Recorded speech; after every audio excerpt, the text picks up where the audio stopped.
الحمدللہ رب العالمین والعاقبۃ للمتقین والصلاة والسلام علی سید الانبیاء والمرسلین اما بعد فاعوذ باللہ من الشیطان الرجیم بسم اللہ الرحمن الرحیم الصلاة والسلام علیک یا رسول اللہ وعلی آلک واصحابک یا حبیب اللہ۔ حضرات محترم عابدین سی کے چینل پر ایک بار پھر حاضر خدمت، دعا ہے اللہ تبارک و تعالیٰ کی پاک بارگاہ میں ہم سب خیر و عافیت سے ہوں گے۔ آج ہمارا ٹاپک ہے دکھ درد اور بیماریوں کا علاج قرآن و سنت سے۔ ٹاپک پر چلنے سے پہلے چند گزارشات عرض کرنا چاہتا ہوں۔ اگر آپ نے ہمارا چینل عابدین سی کے سبسکرائب نہیں کیا ہے تو اس کو سبسکرائب کر لیں، ویڈیو کو شیئر ضرور کریں، کیونکہ یہ چینل دین کی خدمت کے لیے بنایا گیا ہے۔ اللہ تبارک و تعالی ہم سب کو دین کی خدمت کرنے کی توفیق عطا فرمائے۔ اگر آپ چاہتے ہیں گھر بیٹھے دین کی خدمت کرنا تو ہمارے چینل کو سبسکرائب کر سکتے ہیں اور ویڈیو کو اپنی استطاعت کے مطابق شیئر ضرور کریں۔ حضرات محترم، آج کے فی زمانے میں کس طرح جعلی لوگ، جعلی پیر اور جعلی بابا لوگوں کو لوٹتے ہیں، آج اس حوالے سے چند تنبیہات عرض کرنا چاہتا ہوں۔ اللہ تعالیٰ اور اس کے رسول پیارے رسول اعظم صلی اللہ تعالیٰ علیہ وسلم نے مسلمانوں کو ہر اس چیز کی تعلیم دی جن میں بھلائی اور فائدہ ہے، تاکہ مسلمان ان باتوں پر عمل کر کے اپنے لیے مفید راہ تلاش کریں۔ یہ تو حضور علیہ السلام نے ہمیں بتایا۔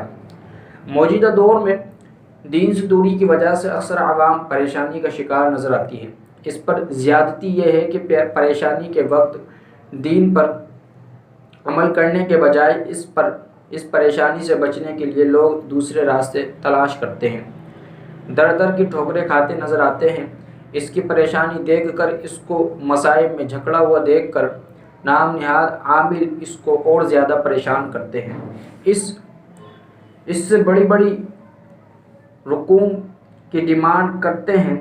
آپ نے سنا ہوگا کہ مرتا کیا نہ کرتا، وہ غریب بیچارہ ان کے چنگل میں پھنس جاتا ہے، کیونکہ اچھے اور کامل پیر بہت کم نظر آتے ہیں اور ڈھونڈنے سے بھی نہیں ملتے۔ لیکن جگہ جگہ جعلی عاملوں کے بورڈ، نجومیوں کی بھرمار عوام کو اچھی طرح لوٹتی نظر آ رہی ہے۔ عام آدمی یہ نہیں سوچتا کہ جب یہ ہر کام کر دیتے ہیں تو فٹ پاتھ پر کیوں بیٹھتے ہیں، اپنا بھی کام کر لینا چاہیے۔ نجومی دوسرے کا ہاتھ دیکھ کر بتا دیتا ہے کہ تمہیں یہ ملے گا، تمہیں فلاں چیز ہی ملے گی، تمہیں فلاں یہ کام ہوگا۔ کوئی اس سے بھی تو پوچھے کہ آپ دوسروں کا ہاتھ دیکھ کر بتا دیتے ہیں کہ فلاں کو یہ چیز ملے گی، آپ اپنا ہاتھ دیکھ کر کیوں نہیں معلوم کر لیتے کہ کل کون سے فٹ پاتھ پر بیٹھنا ہے، کہاں کے ایم سی والے نہیں آئیں گے۔ اس طرح ان کے آنے سے ان کا کاروبار خراب ہونے سے بھی بچ جائے گا، بلکہ اس طرح کریں کہ یہ معلوم کر لیں کہ کس فٹ پاتھ پر زیادہ گاہک آئیں گے اور ایک دن میں 2-3 لاکھ روپے کس جگہ سے ملنے کی امید ہے، وہاں جا کر اپنا بوریا بستر لے جائیں اور وہاں بیٹھ جائیں۔ الغرض کے ان جعلی عاملوں اور نجومیوں نے عوام الناس کو پریشان کیا ہوا ہے۔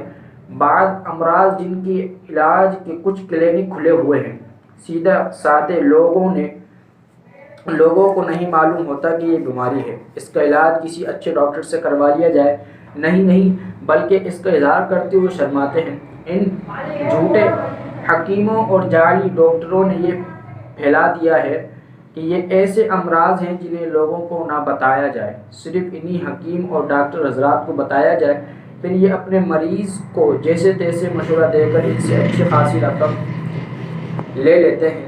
اب وہ مریض کسی کو مرض بتانے کے قابل نہیں رہتا اور نہ ہی اپنی ان خرچ کی ہوئی رقم کی تفصیل بتا سکتا ہے۔ نتیجہ یہ نکلتا ہے کہ ان دھوکے بازوں کی وجہ سے عام آدمی کا اچھے لوگوں پر سے بھی اعتماد ختم ہو جاتا ہے۔ حالانکہ اچھے لوگ عوام الناس کے ارد گرد ہی موجود ہوتے ہیں، مگر اچھے لوگوں سے دوری کی بہت اہم وجہ یہ ہے کہ ہم نیک لوگوں سے رابطہ نہیں رکھتے، جس کی وجہ سے ہمیں یہ سزا ملتی ہے۔ انہیں کسی نہ کسی طرح یہ جعلی لوگوں کے ہاتھ میں آ جاتے ہیں۔ چاہیے تھا کہ زیادہ سے زیادہ علماء اکرام کی مجلسوں میں شرکت کیا کریں۔ اس سے ایک فائدہ تو یہ ہوتا ہے کہ نیکی پر استقامت رہتی ہے، اللہ تعالیٰ کی رحمتوں کا نزول ہوتا ہے، بہت سارے دینی مسائل کا علم ہو جاتا ہے، ساتھ ہی ساتھ دینی مسائل اور دنیاوی مسائل بھی ان بزرگوں کے مشورے سے حل ہو جاتے ہیں۔ الحمدللہ علماء اہل سنت میں یہ طریقہ جاری رہا ہے کہ وہ عوام کو مشکلات کے وقت ان کے مسائل کے حل میں کسی نہ کسی طرح کی مدد فراہم کرتے ہیں اور ساتھ ساتھ دعائیں اور وظائف پڑھتے رہنے کی بھی تلقین کرتے ہیں۔ بے شک دعاؤں اور وظائف میں بڑی برکتیں ہیں، اس سے بے شمار فائدے حاصل ہوتے ہیں۔ دعاؤں اور وظائف کو معمول ایک طرح کا اطمینان نصیب ہوتا ہے۔